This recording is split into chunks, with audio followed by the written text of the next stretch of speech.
Just a couple editorial comments on the AIG situation. We've heard now for 6 or 8 months that there's no resolution authority to deal with that entity. My guess is that on a one-off basis, if you were to ask for that, instead of pumping additional monies into a company that really has turned out to be a honeypot for many of the institutions that have relationships with it, my guess is that we've had numbers of vehicles come through this body that would pass pretty quickly. So I don't know why the Treasury hasn't asked for conservatorship ability to deal with that entity. Again, my guess is it'd be like 100 to zip in the Senate and 435 to zip in the House. So I think continuing to hide behind not having resolution authority for AIG and continuing to pay out 100 cents on the dollar, which we all know is a major honeypot for many, my guess is we would work with you to give you that authority. And I know you have particular authorship of that. My guess is you'd like to see it through in an orderly way. So I hope that... Welcome that, Senator. And can I just say, Senator, we have provided draft legislation for overall resolution authority. But I think if you came to us today, as, by the way, Paulson did with Fannie and Freddie, on a one-off basis, my guess is it'd be passed. So I don't think that argument holds water anymore, okay? I think you could get the authority for this one organization very, very quickly. So to me, there's something else driving this, if not.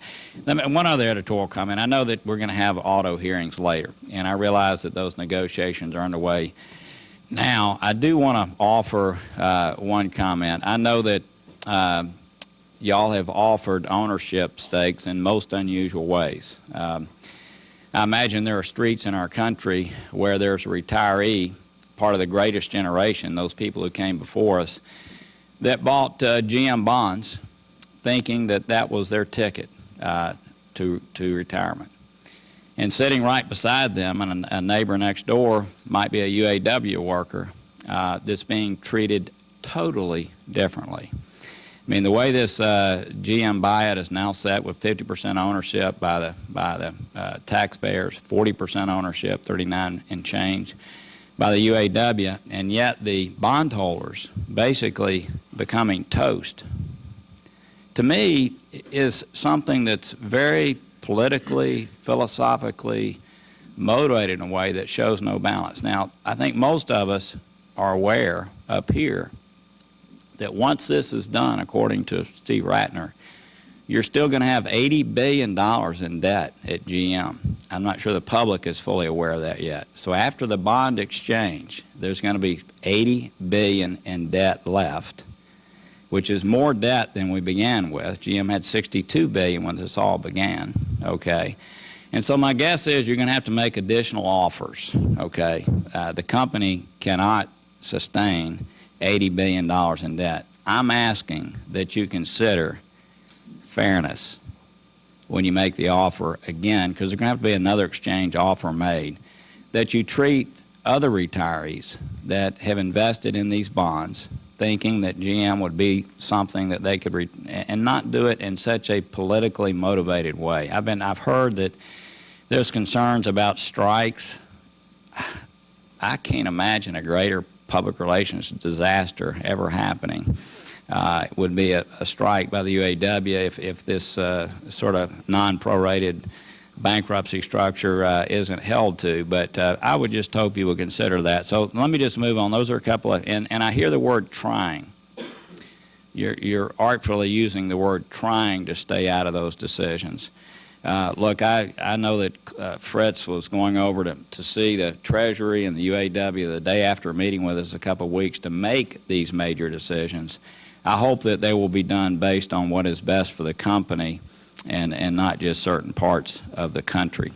Let me just move to the resolution piece. Senator, I'm not going to, you're not asking me to respond now, but as you said at the beginning of your question, I think it's very important we go through these things, Mr. Chairman, once we're through the first, because you're talking about a set of prospective concerns, which probably best address when we see the package that's announced, and then we can talk through that. But Of course, we want to see a fair and balanced package that produces a viable company over the longer term. And I understand your point. I just wanted to say, not responding to your concern and suggestions, it's not because I think they're justified. It's just I think it's not possible to do it justice until we get to the other side of this. Well, I would hope you would not deem the first offer fair. And I would hope that you would intervene in some fashion, because it's obviously a strong philosophical and political motivation when you look at $27 billion in debt being worth 4.5% of the company and $10.5 billion in debt being worth 39% of the company. You know, most students in our country would consider that to be unfair. But let me just move on to a bigger philosophical issue. As long as you let me come back and talk about that once we get through the first. Perfect. Would love to. And that's why we haven't pressed. We know there's still, again, $80 billion has got to be dealt with. After all this occurs, I think the taxpayers probably would be alarmed to know that. But there's still a lot to be done. On the resolution authority, you came before us in sort of a private meeting, but then since had sort of a public hearing in the House talking about your resolution authority. And I have to tell you, I was greatly perplexed by the notion of giving the Treasury the ability in perpetuity to, in essence, codify TARP. I think what on systemic entities that pose a systemic risk, what you have wanted to do is to have the ability that you now have under TARP in perpetuity for those entities, and to actually designate certain entities as those that pose systemic risk so that there be a bright line. Sheila Bair came in the other day with something that was actually very market-based, and I think was applauded by many, certainly by me here, which basically gave her the resolution authority to basically unwind these companies in an orderly way. Huge philosophical differences in those approaches, and in essence, the possibility of causing systemically at-risky companies to be like Fannie and Freddie, because the public would know which entities those were. I wondered if you might respond to that. I would like to respond, Senator. We're not going to do that, and we're not going to take that risk for exactly the reasons you said. Because to create the expectation, there's a set of institutions that will enjoy government support without conditions in the future, would leave our system more risky, recreate a kind of more vulnerable system in the future. We're not going to do that. So you're withdrawing that offer? No. You're withdrawing that proposal? I'm saying what you described as our proposal was not our proposal, and we would not design a proposal that had those risks, because I couldn't support it and you wouldn't support it. But what I was going to say is that, let me step back for one sec. The proposal we've made and we will make for resolution authority will be based on and modeled on what Congress designed for the FDIC, but was designed for small banks and thrifts, not for a crisis like this, has not caught up to the dramatic evolution in the structure of our system.